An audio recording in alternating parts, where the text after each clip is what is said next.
How's it going, Northwest family? Pastor Chris here.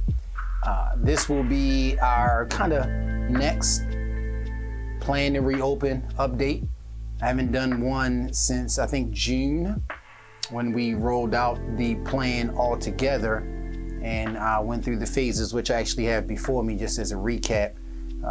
And then I think I've done some minor updates in between, largely dealing with like outdoor events, things like that.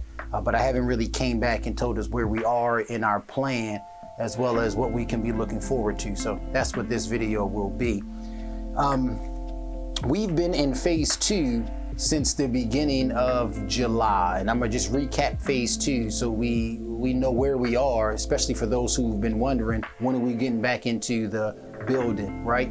So phase 2 was outdoor worship services, and the idea was to do that the first couple of weeks in July, and we are right now in the first full week of August.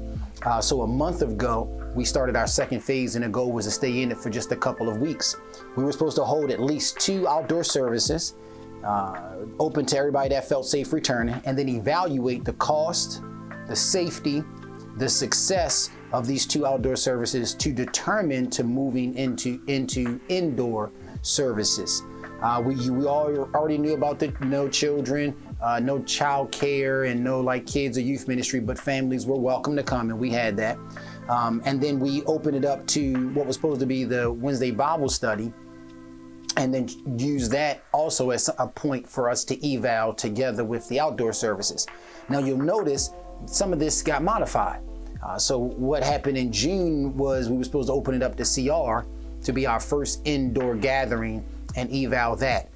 And that didn't happen right away. So we in turn decided to throw the Wednesday Bible study indoor to give us an opportunity to eval that. Then CR came along the way. So throughout June, we actually had 2 events, these indoor gathering events, the Bible study and CR. Then in July, we did the 3 outdoor services. The reason we did 3 is the first one rained out, and we kind of wanted to just finish out the month with outdoor services, knowing at that time that we weren't going to be able to bring indoor services into the month of July. We knew that was going to come probably afterwards.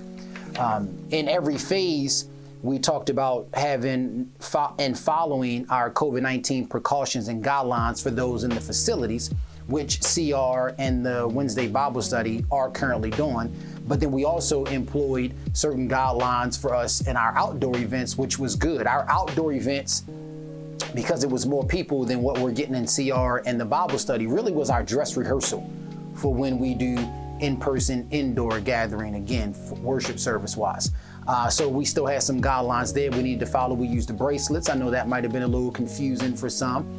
We eventually had to employ masks, largely because of our county executive and governor putting his own phase on pause. You guys did great with both of those. So despite what it might have felt like or looked like on the outside, I want you to know from an eval perspective, you all took it on the chin and you did well with it. We brought masks out right away. Well, after the first week, we didn't. It was kind of like, please bring a mask if you want to wear it. And then the second week, it was like, you have to wear a mask. And the third outdoor event, we had to wear a mask. And you guys did well with it. And we still had different families coming out every single event. The bracelets, again, it might have seemed confusing or problematic, but it did work because we were able to identify those who were comfortable with being around one another and those who felt like, hey, I really want to keep my distance, but they still came anyway, which is good because, again, that gives us an idea of who may come to an indoor in-person gathering. So those outdoor events really were a dress rehearsal, and you combine that with CR and the Wednesday Bible study, we got good data to eval to determine about moving to the next phase. That next phase was supposed to be mid to late July. Well, we're past that now. Okay, we're in the beginning of August, okay? And this third phase now is modified indoor worship services. And so we want to now begin moving into phase 3, but there are some things that we have to deal with first before we can actually bring people back into our facility. Now, I do want to respond to a couple of things before I kind of walk through what phase 3 looks like. And one of them is, have we been reacting in fear in light of what may appear as a delay? No. We have not. If you've had any conversation with me offline, in person, you should know I don't scare, okay? We don't respond in fear, but the Bible does call us to respond with wisdom, okay? Consideration, care of one another and our neighbors. And so we've been trying to bring both of those things together, move forward with wisdom and with care and consideration. And so doing that, it might look like we're delaying when in actuality, we're choosing to be wise. Watch other churches who opened up right away, and then we saw their failures as well as their successes, and then take some lessons from them and try to apply that to our particular context, because every church is different. Okay, then watch churches around the nation, different states, and how they did it. Learn from their mistakes and their successes. And again, take those lessons and see what can fit and be applied in our context. You ready? And then follow what our governor is doing, where our state is at. The number of cases that are rising in our state, which was some of what happened during this time throughout the month of July. Cases started to rise. We discovered a number of other things that we did not know, holes that we had that we didn't realize we had until we got to doing live stream pretty much every single week. And we discovered, oh man, we don't actually have upgraded current equipment, the tech that we need to pull this off and do in person at the same, like that's going to be tough. Well, none of those things we knew until we got into this week in, week out, even trying to move it and mobilize it over on outdoor events. All of those things have helped us. So no, we have not been reacting in fear. We have not been delaying because of political views. No. It's been because of wisdom and care and consideration for everyone. Those who are eager to get back and those who are hesitant to come back. Those who have children that are questioning, would we come back? And those who do not, that can't wait to resume, or already gathering with each other, on their off time, etc. Okay? So this phase 3 now, we actually have a target date. And this target date has a number of reasons why it's coming later. So the target date is September the 13th. Yes, that is a month away, okay? But that's where we are, okay? The target date is September the 13th, and that will be when we will start our indoor, in-person worship services again. What we're going to do is have one live service at 9 a.m. in person, and that same live service that will be in person will be what is streamed online as well at 9 a.m. And then at 11 a.m., we will only have an online service. So we'll still have the two services. There will be the first service will be in person as well as online, live streamed. Second service will be online only. Now, COVID has forced us to become one church on 2 campuses. This coronavirus and all of its restrictions, all of its causes for concern, all of that, even the politicization of it, all of that has forced us to become one church and 2 campuses. We have a physical campus now. That is clearly our facility, okay? But we also now have an online campus, a campus that we did not have prior to COVID-19, a campus that we did not have to be concerned with and even know how to minister to prior to COVID-19, but now we do. Not everyone is coming back to our indoor services. So for those of you that are eager to return, praise God, I'm glad you can't wait to get back together. But guess what? There are some people who are not as eager to return. In fact, some of those people may stay online for the foreseeable future. That is how they will be connected to Northwest Baptist Church. They will still be members. They'll still be family. Guess what? But they're going to be at our online campus because they don't feel comfortable just yet returning into a facility with other people are in there, knowing that those people might not be practicing 6 feet distance. So we have to make sure that we have what we need equipment-wise, skill-wise, okay, to be able to stream and minister to those folk who are only going to be viewing online. That's what the production team has been working on. So it's 5 months now. And the first month, whew, Lord have mercy, y'all. Yeah. You talk about, it's this phrase we have in staff is poke holes in the shit, find where the holes are so you can plug them. And that's kind of what happened that first month. We found tons of holes. Well, then we tried to plug those holes, and then we realized the things we were using to plug those holes were really Band-Aids. We needed to get a whole new ship. Duct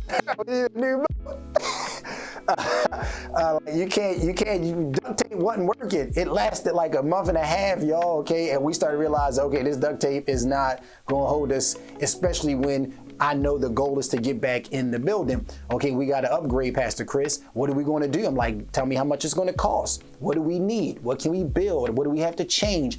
All of those things have been happening week to week to week for pretty much about 4 months. Like I said, it took the first month for us to realize where our holes were, and it's been taking us 4 months to slowly, because it's not like those things can happen overnight, okay, slowly start to fix those things. And a lot of those people that are doing this work to make sure we have 2 campuses that can minister to 2 groups of people, those who want to come in person, those who are going to just come online, are volunteers, y'all. They got jobs. And like some of them, 7 days a week. They'd work 5 days and come and labor here 2 more days for y'all. And you never know. And yet some of you are complaining. Why can't we hurry up and open? But you ain't lifting a finger to help. Okay? So the production team have been working to make sure that we can serve both campuses. Our physical campus, those who will come in the building, and our online campus, those who will only view online. We want those who we know are family members. They're here. The Northwest is their home, but they might not come into the facility. We want them to feel like they are in the facility with the rest of us when we do resume in-person services. And that requires us to do a ton of upgrades and fixes in our sanctuary to get us ready to minister to 2 campuses. In light of current COVID restrictions and precautions, as well as our evals from what's already been happening with these indoor gatherings, CR, Bible study, and our 3 outdoor events, we've determined there are 2 stipulations for those who want to come to our indoor worship services. 2 stipulations. You should only come to what will be in resuming our in-person indoor services September 13th. You should only come if you are comfortable wearing your mask the whole time you're inside the building. That includes singing. So that's the first stipulation. You are comfortable wearing your mask the whole time you're inside the building. That includes singing. So it doesn't matter. Even when you're sitting 6 feet apart, you still gotta wear your mask. When you get up, you go to the restroom, you gotta wear your mask. When you fellowship with others in the foyer, you gotta wear your mask. When we're singing our worship to our great God, you have to wear your mask. That is a stipulation in light of our evals, as well as what has been now being required of us from our county executive, as well as the governor. Masks are required every place indoor. Any facility, you're gonna have to wear a mask. It does not matter, okay? That also bleeds over into us here at church. The second stipulation is you feel comfortable being around other people within the 6 feet. Okay, so yes, part of what a guideline is for entering our facility is to practice safe distancing. But what we've observed, this is part of the eval, from CR to the Bible studies to the outdoor events, is while people will have no problem sitting down 6 feet apart, when they have an opportunity to interact with one another, that 6 feet goes out the window. And it's hard to try to police that, okay? So the county exec, the governor, so it's not as if what we're doing is somehow against the law and or against wisdom of our officials, is that because they know people aren't always going to practice safe distancing, that's the reason why they're requiring everybody to wear a mask. So therefore, the first stipulation is you got to be able to wear a mask, be comfortable with wearing a mask the whole time you're inside the facility, including singing, and then you have to be comfortable knowing that you're probably going to be engaged with other people within 6 feet. Because not everybody is going to respect that 6 feet boundary. Not that they're doing it to disrespect, they're just excited to be around one another. And if a mask is on, they feel a little bit more comfortable being a little closer. So those are those 2 stipulations. If you don't feel comfortable wearing your mask the whole time you're inside the building, you probably shouldn't come. And if you don't feel comfortable being around other people within 6 feet with a mask on, you probably shouldn't come. The online campus would be more of your speed because it's for those who are not yet comfortable with wearing a mask the whole time, or not comfortable with being around others within 6 feet, or those who can't enter due to our facility guidelines. These are those no-nos. No one sick or been around someone sick within 14 days can enter. No one known for being immune compromised can enter. And then because we aren't doing kids and youth Sunday school in the facility, you shouldn't bring your children with the expectation that they're going to be ministered to in that capacity. They won't. It doesn't mean that we're still doing the Zoom. We are. And your kids are welcome to come with you to the in-person indoor gathering, but they too have to wear a mask, and they too have to be comfortable with people being around them within that 6 feet. If that is not the case, then your family would be encouraged to stay home and tune in on our online campus. Seating in the sanctuary will be a pew apart or 6 feet apart in the same pew unless you're from the same household or family. So that's our way of practicing social distancing while we're seated.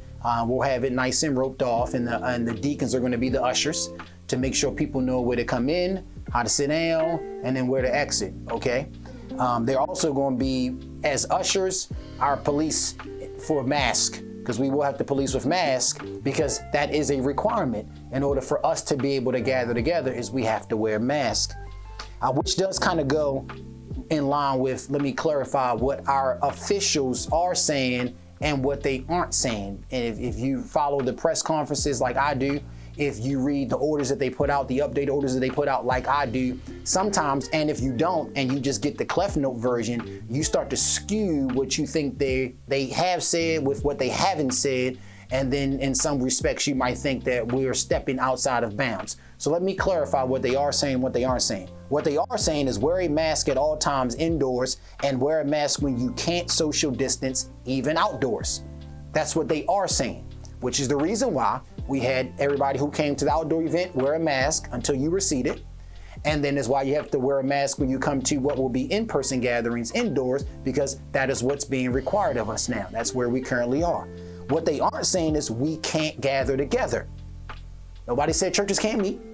Nobody said we can't do in-person services. We can't do outdoor events. None of our officials, county or state, said that we can't gather together. They just said wear a mask when you do.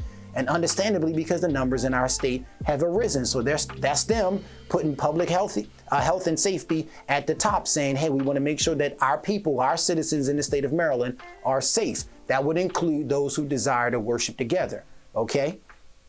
So that's why we'll be doing those 6 feet apart in the pews, a pew apart, and then wearing a mask regardless, whether you're within 6 feet or outside of 6 feet, wear a mask at all times. And so this is where we are with resuming our in-person indoor worship services starting September 13th. Now, guess what else this means? No matter what we do, no side, the concerned side, the comfortable side is going to be fully pleased. Some of you that would fall on the concerned side are thinking to yourselves, that seems like that's a little too much. I don't feel comfortable with that. Or it sounds like Pastor Chris is catering to the people who are more comfortable.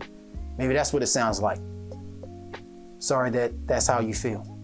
For the folk that would identify as comfortable, what you might hear is he putting too many restrictions on it. I shouldn't have to wear a mask if I sing. I don't feel like that's necessary. I don't think coronavirus is that big of a deal. I think they're blowing it out of proportion. So I want you to hear, I'm speaking to both camps. Neither one of your sides are going to be fully pleased, because you're going to think I'm being too liberal or I'm being too conservative. And I'm not talking about politically speaking. I just mean in general terms. We're adding too much or we're being too loose. But that's what a compromise is. It's a give and take of both sides. Okay? The give is if you feel comfortable wearing a mask at all times and you feel comfortable being around other people knowing that it may or may not be with 6 feet, then by all means, please come. But if you don't, guess what? We are beefing up and preparing an online campus experience strictly for you until you feel comfortable coming back. There might be some who came to the outdoor events that maybe identified themselves as blue that might actually feel comfortable coming to an indoor event because what they heard is everybody is going to wear a mask. That's a win. That's a take. Okay. And then those who identify themselves as green that don't have a problem wearing a mask or not wearing a mask should feel comfortable coming as well. But then some might feel like that's a threat on their liberty. And so it would be encouraged for you to just stay home and check us out online and do our online campus experience until you feel comfortable wearing a mask. That's a take as well. So neither side is going to be fully pleased, but that's what a compromise is. We give and take, and we both find a middle ground that we can agree on so that we can move forward together as a church. So that's our update. September 13th is when we will resume our in-person, indoor, modified worship services. Still 2 services, 9 a.m. and 11. 9 a.m. is live, in person and online, and 11 a.m. is online only. All are welcome, except for those who know that you're immune compromised. Those who are 65 and older, it's up to you to choose if you want to come or not. And those who do come have to wear a mask. Okay. Other than that, the only thing that would hinder our target date is if the governor pulls back from phase 2 and he tells us we have to quarantine. That's the only reason, that's the only thing that would keep us right now from hitting our target date is the governor. So long as the governor stays the course with where he is in his phase 2, we're good to go. And that's been part of our phases, following whatever our state and city official, county officials state, making sure we're complying with them. Okay. Yeah, if you have any questions, feel free to contact the office, or if you have my email, you can contact me directly and I'll do my best to respond, and or someone from staff will do their best to respond to you. Okay, looking forward to seeing you all August 30th at our next outdoor event, and then September 13th. Amen. Take care.